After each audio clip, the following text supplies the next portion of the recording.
Welcome back to the deep dive. We are looking at the source material for January 24th, 2026, and I have to be honest with you, today's stack is heavy. It is an intense set of readings. You can feel the heat coming off the page. Seriously, we've got a warrior king having a complete meltdown over the death of his enemy, and then, we jump to a religious leader whose own family is trying to basically put him in a straitjacket because they think he's lost his mind. It is a stark contrast, isn't it? But that is the mission for this deep dive. We're trying to figure out the connection between the madness of grief and the madness of zeal. And to do that, we're pairing these ancient texts to Samuel, Psalm 80, and the Gospel of Mark with a reflection piece titled The Refined Heart. Which is going to be our decoder ring, I think, for all of this later on. Exactly.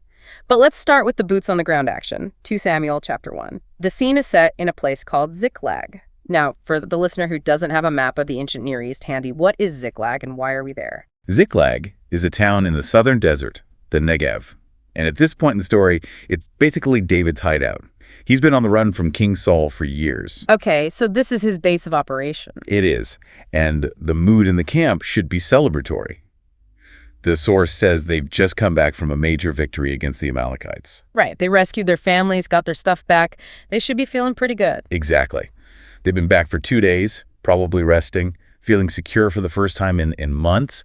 And then, on the third day, a man appears. And the text is incredibly specific about how he looks. With his clothes torn and earth upon his head. Okay, so if I see a guy like that today, I assume he's had a really, really bad day. But in the ancient world, this isn't just an accident, is it? No, it's a deliberate signal. It's a performance. You didn't send a text message to announce a disaster. You wore the disaster on your body. You became the billboard for it. A walking billboard for catastrophe. Before this man even opens his mouth, everyone in Ziklag knows something terrible has happened. He falls to the ground. David asks where he's from, and he says, "I have escaped from the camp of Israel." And then he just drops the hammer. The people have fled from the battle. Many are dead. But he doesn't stop there. He gets very specific. Saul and his son Jonathan are also dead. And here is where I need you to pause and just explain the politics, because this reaction from David makes zero sense on the surface.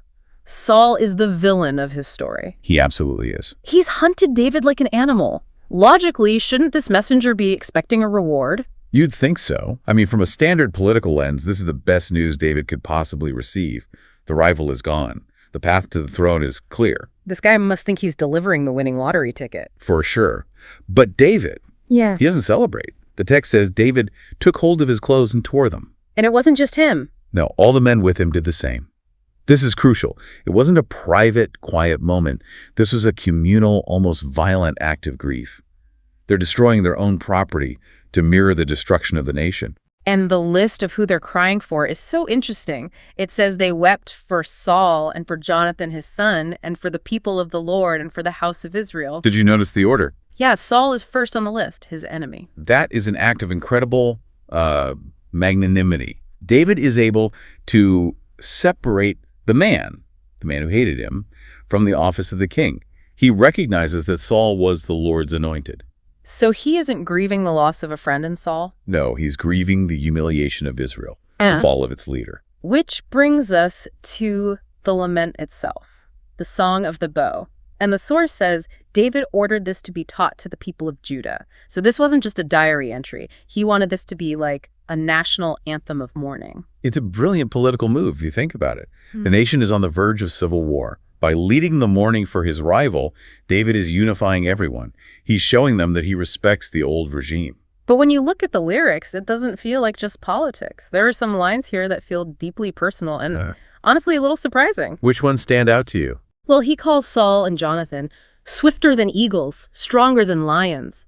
He says they were beloved and lovely about Saul, the guy who was throwing spears at his head. He's engaging in a very noble kind of selective memory. He's choosing how they'll be remembered. He doesn't mention Saul's paranoia or his failures.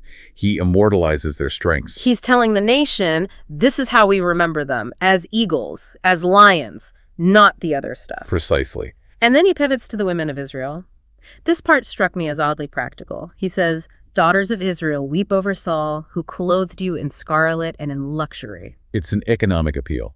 You have to remember, before Saul, Israel was a mess, A loose confederation of tribes constantly getting raided. Saul built an army. He secured trade routes. Life got better. So David is basically saying, hey, remember that economic boom? Remember the fact that you have nice jewelry? That was Saul. Exactly. He's validating their grief by pointing to the tangible benefits. He's saying, it's okay to miss him. He gave you security. But then the tone shifts completely.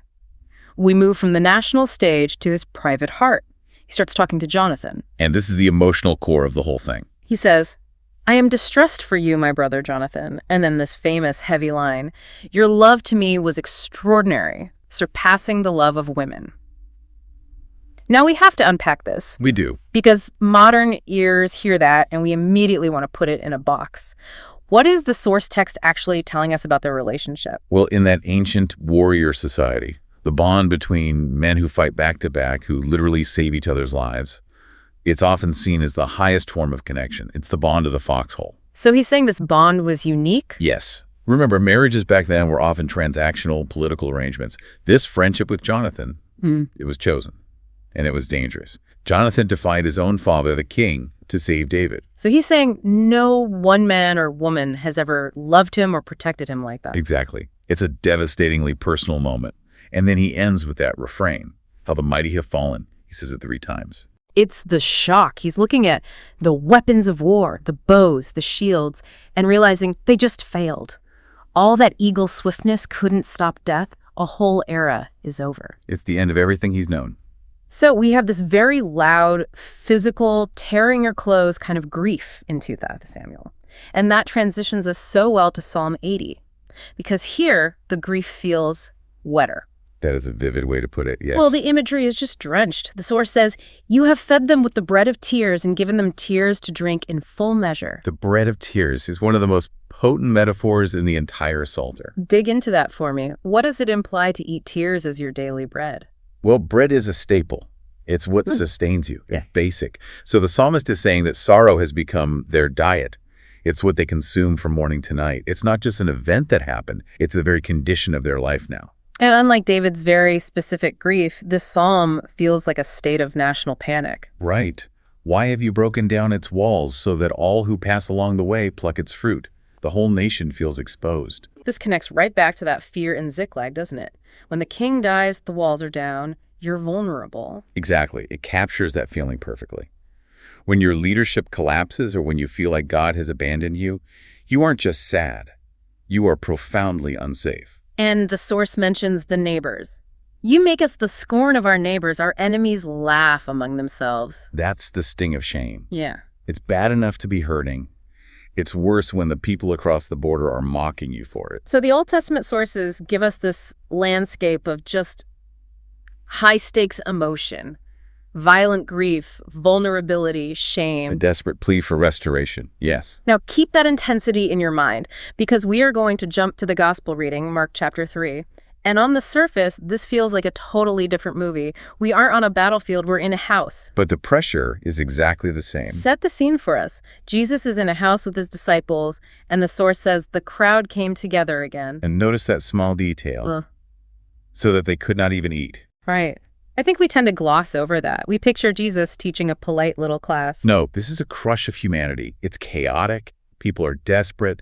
The demand is so physical and constant that Jesus literally cannot find the time or space to eat. So he is working himself to the bone, skipping meals, and word of this gets back to his family. And here comes the intervention. The source says, when his family heard it, they went out to seize him. That Greek word, kratein, it means to arrest, to take custody of. They aren't coming to bring him a sandwich. They are coming to extract him. And the reason they give is the linchpin for this entire deep dive. The text says, for they were saying, he is out of his mind. They think he's had a psychotic break. But why? Because he's working too hard. Because he missed lunch. Well, think about the social dynamics. In that kind of culture, your family's honor is everything. And Jesus is causing a scene. He's attracting huge crowds, he's angering the authorities, and now he's neglecting his own basic survival needs to serve strangers. To his family, this looks like mania. It's such a strange irony. I mean, in the first segment, David tears his clothes and rolls in the dirt, and we call it noble grief. Right. But here, Jesus is healing the sick and teaching the truth, and his own mother and brothers call it madness.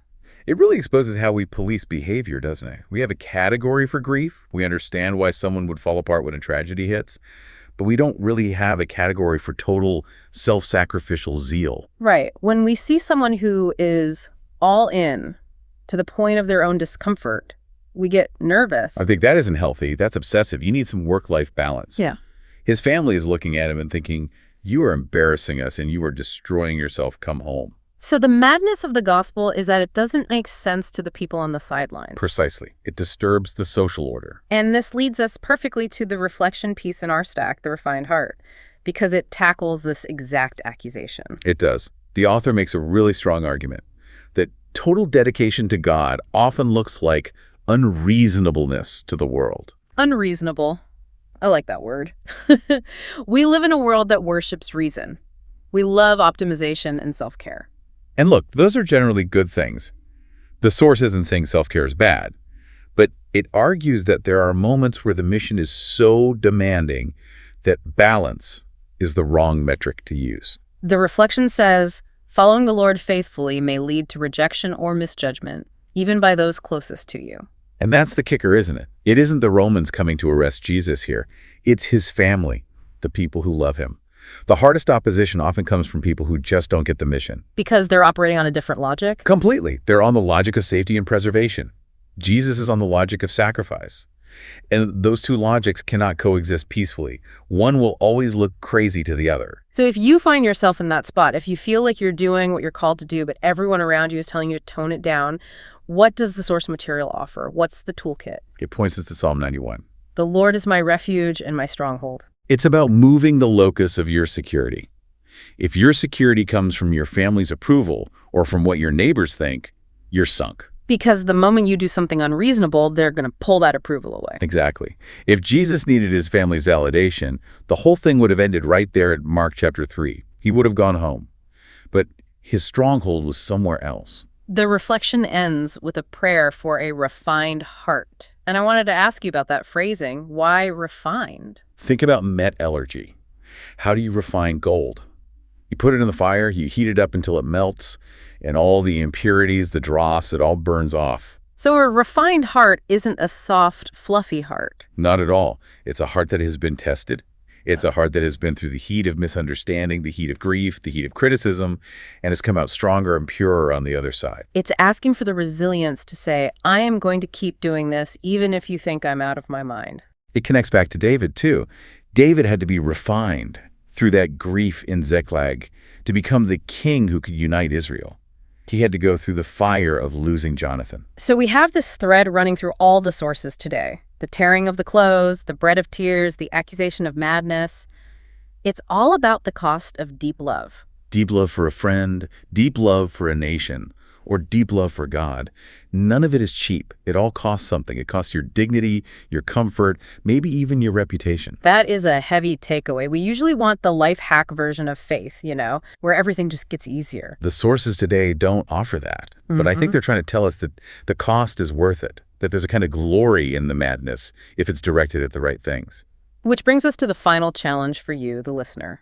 The source material poses a question for us to walk away with. And honestly, it's a dangerous question to ask yourself. How can I remain faithful to God's call today, even if others do not understand or support my choices? It forces you to look at your own life and ask, where am I compromising just to appear normal? Where am I holding back so my family or my colleagues don't think I'm out of my mind? And maybe, just maybe, if nobody thinks you're a little bit crazy, you aren't pushing hard enough. That is the deep dive for today. A look at the reasonable and maybe frightening power of being unreasonable. Thanks for listening. We'll see you next time.